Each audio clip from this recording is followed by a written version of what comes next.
संपूर्ण गोष्टीला घेऊन काँग्रेसने जो विरोध केला त्यावर पूर्ण खापर हे काँग्रेसवर फोडलंय. पहिली गोष्ट, देशाला जेव्हा प्रधानमंत्री संबोधित करतात तर देशावर येणाऱ्या संकटाच्या बद्दल, देशाला लोकांना एकजूट आणण्यासाठी आणि देशहितासाठी बोललं जातं हे मला आतापर्यंत माहीत होतं. झूठ बोलो बार बार बोलो असं मोदीचंच वाक्य आहे.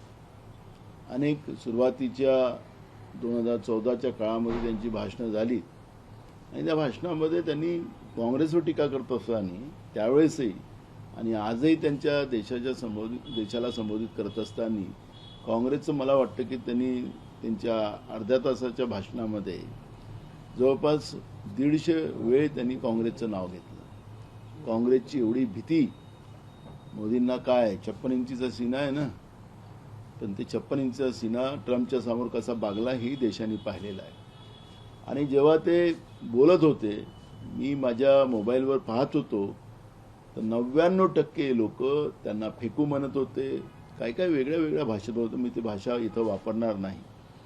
आता देशाच्या प्रधानमंत्र्यावरच भारताच्या जनतेचा विश्वासच राहिला नाही आहे, कारण की देशाचा प्रधानमंत्री वारंवार खोटं बोलतो आहे. त्यांनी 2023 मध्ये महिला आरक्षणाचं बिल आलं, त्या बिलामध्ये काँग्रेससहित सगळ्या विरोधी पक्षांनी त्याला सपोर्ट केला, ते मंजूर झालं आणि यांनी सांगितलं की आम्ही 2024च्या पहिले जनगणना करू आणि त्याच्या आधारावर या पद्धतीची रचना आम्ही तयार करू, पुनर्रचना त्याच्यामध्ये येईल. आता आपण 2024च्याही लोकसभेच्या निवडणुका झाल्यात, आता आपण 2026 मध्ये आलो.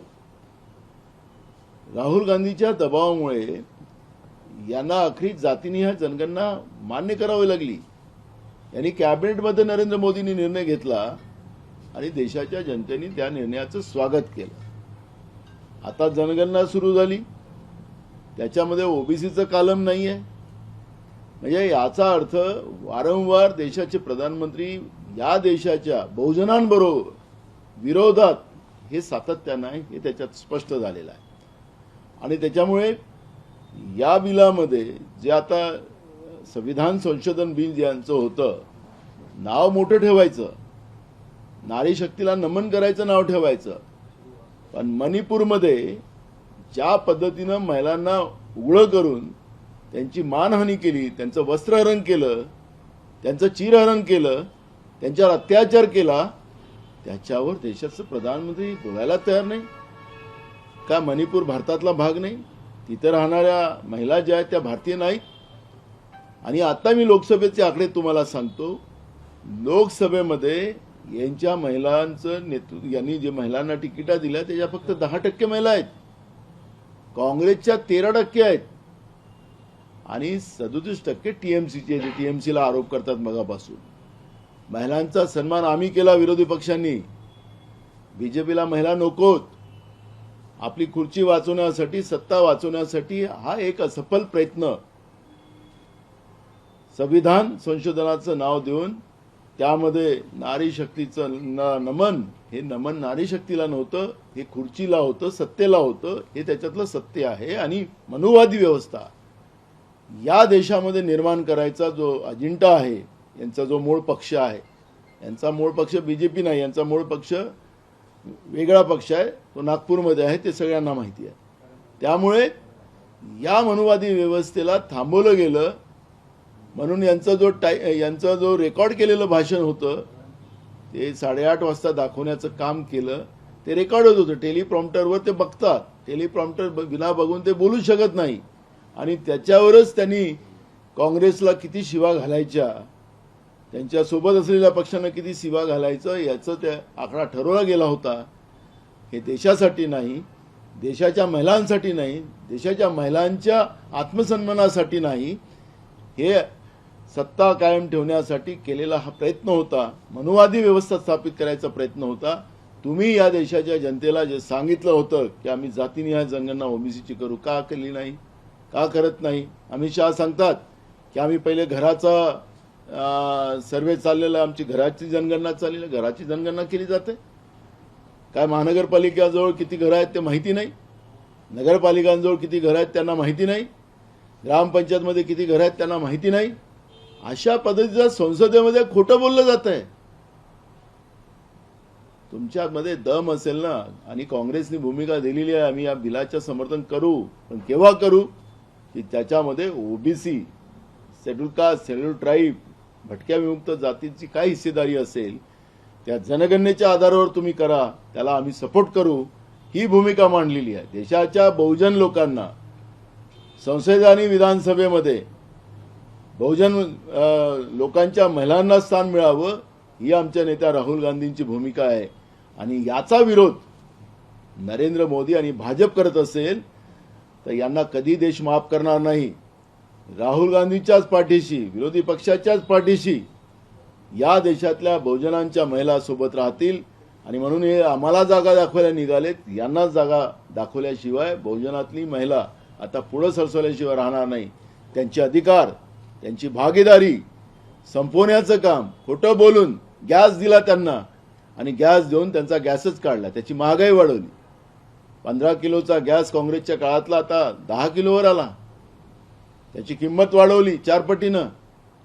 का महिलाचा सन्मान आहे?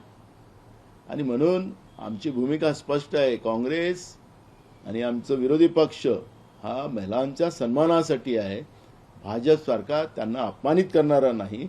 आणि त्याच्यामुळे मोदीजी, आपण सत्तेचा दुरुपयोग जो देशाला संबोधित करण्याचं करत आहात, देशाच्या सगळ्या यंत्रणा त्याच्यामध्ये वापरल्या जातात मन की बातमध्ये, आणि हे तुम्हाला हा अधिकार आता लोकांनी काढून टाकलेला आहे तुमच्याजवळ.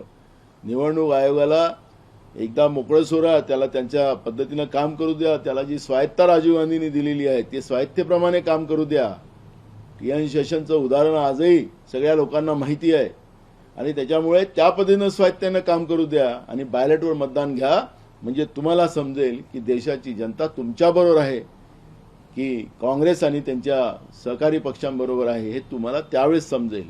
पण बैमाने निवडून येऊन देशाच्या जनतेला खोटं बोलून तुम्ही सत्तेत आलात, आणि त्या सत्तेचा दुरुपयोग करायची भूमिका ती जी तुमची चाललेली आहे, आता ह्या देशातला बहुजन स्वीकारणार नाही, ही भूमिका त्याच्यातली स्पष्ट आहे. आणि त्याच्यामुळे हा जो फेक नेरेटिव्ह बीजेपी आणि RSSच्या माध्यमातून जो पसरवला जाणार आहे त्याला कोणीही साथ देणार नाही. जनतेला आता वास्तविकता पुढे आलेली आहे जनतेसमोर. त्यामुळे तुम्ही आज किती नौटंकी केली असेल, कारण की त्याच्यात तुम्ही रडला नाही आज, नाही तर तुम्ही डोळ्यातूनही अश्रू आणू शकले असतात, पण ते काही तुम्हाला काहीतरी बंधन केलं असेल तुमच्या कमांडनी. त्यामुळे तुमचं हे नकलीपणा हा देशाच्या जनतेसमोर आलेला आहे. यामुळे अजिबात या देशातली जनता तुम्हाला माफ करणार नाही, तुम्ही जो मनुवादी व्यवस्था आणताय म्हणून. शेवटचा प्रश्न, काँग्रेसमध्ये कॅम्पेन सुरू होत असल्याचं पाहायला मिळतंय भाजपकडनं की काँग्रेस कशी महिला विरोधी आहे. काँग्रेस या गोष्टीला उत्तर देईल का त्याच कॅम्पेन पद्धती? बिलकुल देणार, कारण की आम्ही केलेलं आहे. राजीव गांधीजींनी 73वी घटना दुरुस्ती करून स्थानिक स्वराज्य संस्थांमध्ये महिलांना पुरुषापेक्षा एक जास्त जागा देण्याचं काम केलं आहे. तळागाळातल्या महिलांना संधी निर्माण करून देण्याचं काम राजीव गांधींनी केलेलं आहे. यांच्याजवळ एकही उदाहरण नाही आहे. यांच्याजवळ हिंदू मुसलमान केल्याशिवाय दुसरं उदाहरण नाही आहे. हे आता स्वातंत्र्यानंतर देश मागे गेला असं सांगणारे मोदीजी, तुमच्या काळात देश किती मागे गेलेला आहे. ज्या पाकिस्तानला आम्ही पायाच्या खाली ठेवलं, ते पाकिस्तान आता तुमचा जो मित्र आहे ट्रम्प, तो ट्रम्प म्हणतो की माझ्यासाठी पाकिस्तान माझा मित्र आहे, भारत नाही.